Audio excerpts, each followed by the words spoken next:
আসসালামু আলাইকুম ভিউয়ার, স্বাগত জানাচ্ছি বিলিভার্স পেজের আন্তর্জাতিক নিউজে। সঙ্গে আছি আমি হাবিবুর রহমান। চলমান ফিলিস্তিনের গাজায় ইসরায়েলি আগ্রাসনের বিরুদ্ধে শুরু হয়েছে যুক্তরাষ্ট্রের বিভিন্ন বিশ্ববিদ্যালয়ের শিক্ষার্থীদের আন্দোলন। আর এই আন্দোলন মোকাবেলা করতে মোতায়েন করা হয়েছে পুলিশ। বিস্তারিত জানাচ্ছি ডেস্ক রিপোর্টে। যুক্তরাষ্ট্রের কলাম্বিয়া বিশ্ববিদ্যালয়ে বিক্ষোভরত শিক্ষার্থীদের দখল করে রাখা একাডেমিক ভবন দখলমুক্ত করতে অভিযান চালাচ্ছে নিউ ইয়র্ক পুলিশ। স্থানীয় সময় রাত 9:30টায় অভিযান শুরু করে পুলিশ বলছে, বিশ্ববিদ্যালয় কর্তৃপক্ষের অনুমতি নিয়ে হ্যামিল্টন নামের ওই ভবনে তারা প্রবেশ করেছে। সেখানে অবস্থান নেওয়া বিক্ষোভকারীদের সবাইকে সরিয়ে দেওয়া হয়েছে। এর আগে কর্তৃপক্ষ বিশ্ববিদ্যালয় প্রাঙ্গণে বিক্ষোভ বন্ধ করার নির্দেশ দিয়েছিল। অভিযানের এ বিষয়ে কলাম্বিয়া বিশ্ববিদ্যালয় কর্তৃপক্ষ বলছে, দখল ভাঙচুর ও অবরুদ্ধ করার পর আমাদের আর কোনো উপায় ছিল না।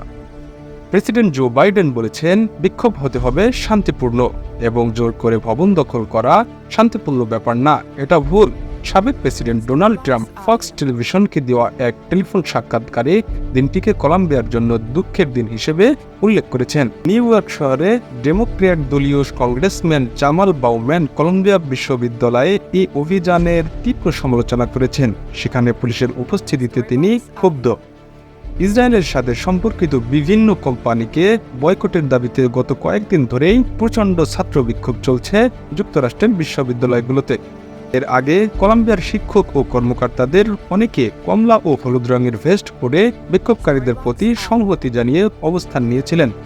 শিক্ষার্থীরা তাঁবু খাটিয়ে ওই ক্যাম্পাসে বিক্ষোভ করছিল। ওই তাঁবু সরানোর জন্য সোমবার দুপুর পর্যন্ত সময় বেঁধে দিয়েছিল কর্তৃপক্ষ, কিন্তু কর্তৃপক্ষের দেওয়া সময়সীমা পেরিয়ে গেলেও কয়েক ডজন শিক্ষার্থী ওই স্থানে সমাবেশ করে। কলম্বিয়ার স্টুডেন্ট রেডিও স্টেশনের খবর অনুযায়ী আটক শিক্ষার্থীদের নেওয়ার জন্য ক্যাম্পাসের কাছেই নিউ ইয়র্ক পুলিশের বাস রাখা হয়েছে। যুক্তরাষ্ট্রের টিভি চ্যানেলগুলোতে যেসব ছবি দেখানো হচ্ছে তাতে কলম্বিয়া লেখা টি শার্ট পরিহিত অনেককে একই ধরনের বাসে উঠাতে দেখা যাচ্ছে। যুক্তরাষ্ট্রের টিভি চ্যানেলগুলোতে যেসব ছবি দেখানো হচ্ছে তাতে কলম্বিয়া লেখা টি শার্ট পরিহিত অনেককে একই ধরনের বাসে ওঠাতে দেখা যাচ্ছে। তবে কত শিক্ষার্থীকে আটক করা হয়েছে তা এখনও জানা যায়নি। একজন পুলিশ কর্মকর্তা CNN-কে বলেছেন, তারা রাতের এই অভিযানে শুধুমাত্র ফ্ল্যাশব্যাং গ্রেনেড ব্যবহার করেছে, যা জোরে শব্দ তৈরি করে, আলোর ঝলকানি তৈরি করে এবং কোনো টিয়ারশেল ব্যবহার করেননি। একদিকে গ্রেপ্তার চলছে, অন্যদিকে বাইরে চরম বিশৃঙ্খলতার তথ্য দিয়েছে বিবিসির নমিয়া ইকবাল। তিনি পুলিশের অনেকগুলো বাস সম্ভবত বিক্ষোভকারীদের নিয়ে চলে যেতে দেখেছেন।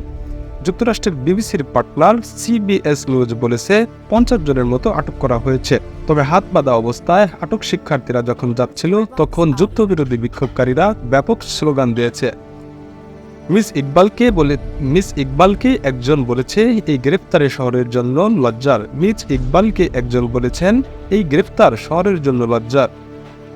পুলিশের কাছে কলাম্বিয়া বিশ্ববিদ্যালয়ের প্রেসিডেন্ট নেমাত শরীফ যে চিঠি দিয়েছে সেটি গণমাধ্যমের কাছে এসেছে। ওই চিঠিতে মিস্টার শরীফ বলেছেন, ভবনটি নিয়ন্ত্রণ নিতে একদল শিক্ষার্থী ভবনে প্রবেশ করে। ভবনটি বন্ধ করার আগে একজন ভবনের ভিতরে লুকিয়েছিল, পরে সে বিক্ষোভকারীদের জন্য ভবনের দরজা খুলে দেয় উল্লেখ করে তিনি বলেন, বিশ্ববিদ্যালয়ের সাথে সম্পৃক্ত নয় এমন ব্যক্তিদের দ্বারা এটি হয়েছে। যেসব ব্যক্তিরা হ্যামিল্টন হল দখল করেছে ও বিশ্ববিদ্যালয়ের সম্পত্তি নষ্ট করেছে তারা অনুপ্রবেশকারী, পুলিশকে লিখেছেন মিস্টার শরীফ। তিনি জানান, বিক্ষোভকারীরা বিপজ্জনক ও অনিরাপদ পরিস্থিতি তৈরি করেছে এবং তাদের বিশ্ববিদ্যালয় থেকে বরখাস্ত করা হয়েছে। তিনি জানান, অত্যন্ত দুঃখের সাথে তিনি পুলিশকে তল্লাশির অনুমোদন দিয়েছেন। গাজা যুদ্ধের বিরুদ্ধে ক্যাম্পাসগুলোতে যে প্রতিবাদ শিবির তৈরি হয়েছে তার শুরু হয়েছিল কলাম্বিয়া বিশ্ববিদ্যালয়ে। ক্যাম্পাসে ইহুদি বিরোধী তৎপরতার জন্য বিশ্ববিদ্যালয় প্রেসিডেন্ট কংগ্রেস শুনানির একদিন পর 18 এপ্রিল প্রতিবাদ শিবিরটির আকার বড় হয়। তখন বিশ্ববিদ্যালয় কর্তৃপক্ষ পুলিশ পাঠিয়ে অন্য অনেক শিক্ষার্থীকে হয়রানি ও ভয়ের পরিবেশ তৈরির অভিযোগে 100-র মতো বিক্ষোভকারীকে আটক করা হয়।